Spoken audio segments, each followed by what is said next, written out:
Terima kasih Anda masih bersama kami. Bagi Anda yang baru saja bergabung, kami hadirkan kembali 3 berita utama hari ini. Pembunuhan wanita yang jasadnya dibuang di area persawahan di Kabupaten Demak diringkus polisi di tempat pelariannya di Tangerang, Banten. Kabar gembira bagi warga Jawa Tengah dan Jogja.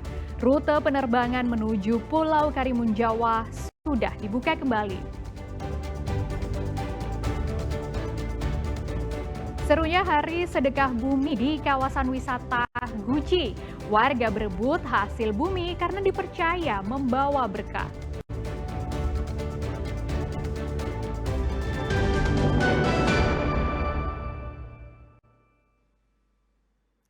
Kabar gembira bagi masyarakat Jawa Tengah. Rute penerbangan Semarang Karimun Jawa kembali dibuka mulai hari ini, Jumat 4 Juli 2025. Jalur penerbangan ke Karimun Jawa dibuka kembali pagi ini dengan titik keberangkatan dari Semarang dan Yogyakarta. Penerbangan dilayani maskapai Susi Air dengan pesawat Cessna dan kapasitas 12 penumpang. Penerbangan tersedia 3 kali seminggu, yakni setiap Senin, Jumat, dan Minggu. Harga tiket Semarang Karimun Jawa sebesar Rp1.050.000. Jogja Karimun Jawa Rp1.450.000. Pembukaan rute ini bertepatan dengan puncak liburan sehingga diharapkan tidak hanya mempersingkat waktu tempuh tapi juga meningkatkan ekonomi warga setempat. Diharapkan dapat memaksimalkan jumlah penumpang dan memberikan dampak positif langsung pada sektor pariwisata lokal.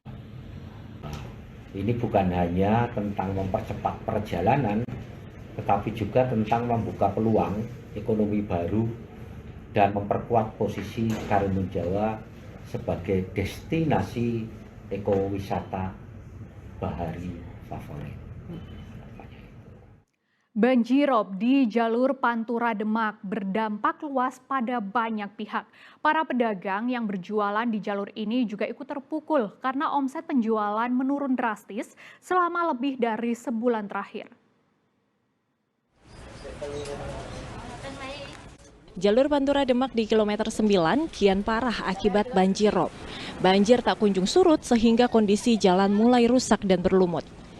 Situasi ini ikut memukul para pedagang warung makanan yang berjualan di sepanjang jalur yang terendam rob.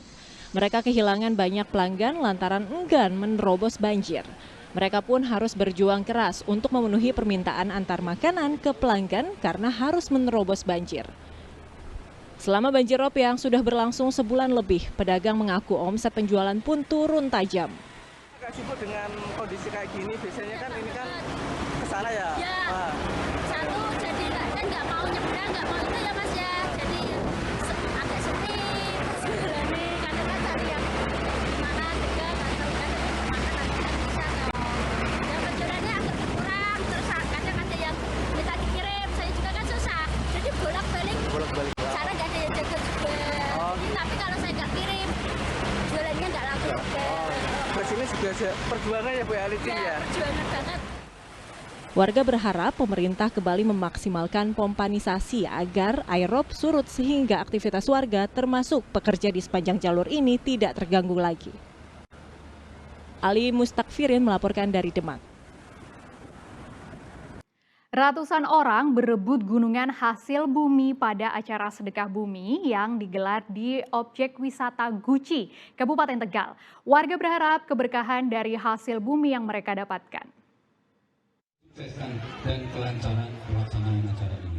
Hari Sedekah Bumi menjadi hari yang paling ditunggu-tunggu warga dan wisatawan di objek wisata Guci di Kabupaten Tegal. Sejak pagi mereka sudah memenuhi lahan parkir. Saatnya dinantikan pun tiba. Setelah dibacakan doa oleh tokoh agama, gunungan berupa buah dan berbagai sayur mayur langsung diserbu warga. Gunungan berisi hasil bumi seperti wortel, tomat, kol, kentang, dan sawi adalah hasil kebun di desa setempat yang merupakan sumbangan sejumlah pedukuhan. Apa aja? Ya alhamdulillah ini dapat sayur-sayuran sama ini apa buah apa nggak tahu ini namanya sih. Dari rebutan tadi? Iya, alhamdulillah. Semoga berkah barokah, rezekinya tambah lancar. Amin ya robbal alamin. Anda warga sini asli? Sesungguhnya kepada Allah Subhanahu wa taala karena di lingkungan ini dimakmurkan oleh kepala Pindem, kepala Komando.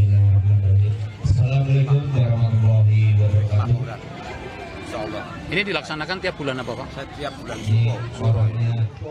Sedekah bumi digelar setiap tahun saat bulan Syuro atau Muharram. Warga tentu berharap desa mereka akan dikarunia kemakmuran dan dijauhkan dari bencana. Kuncoro Wijayanto melaporkan dari Kabupaten Demak.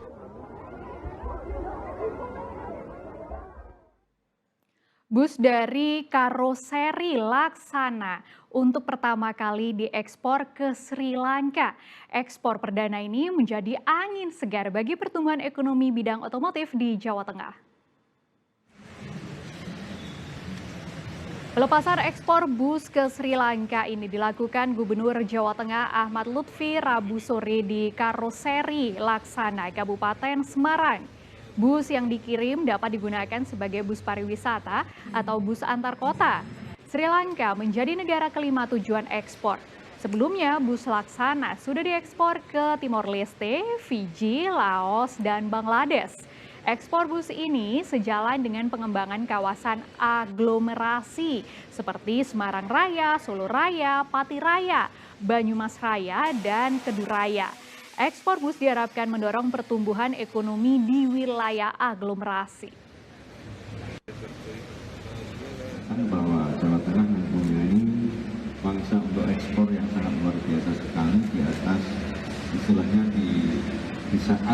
pada saat sekarang bangsa Indonesia di Jawa Tengah perekonomian kita mulai berkembang, sehingga secara tidak langsung hari ini kami mengapresiasi bahwa ekspor perdana ini menjadi pertanda bahwa produk putra anak bangsa mampu bersaing di dunia internasional. Ini yang perlu kita hargai.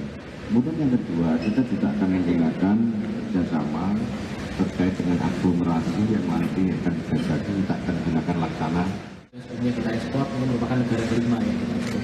Jadi harapannya ini adalah membuka pintu utama untuk kedepannya kita bisa ekspor ke lebih banyak lagi ke Sri Lanka dan negara tetangga lain.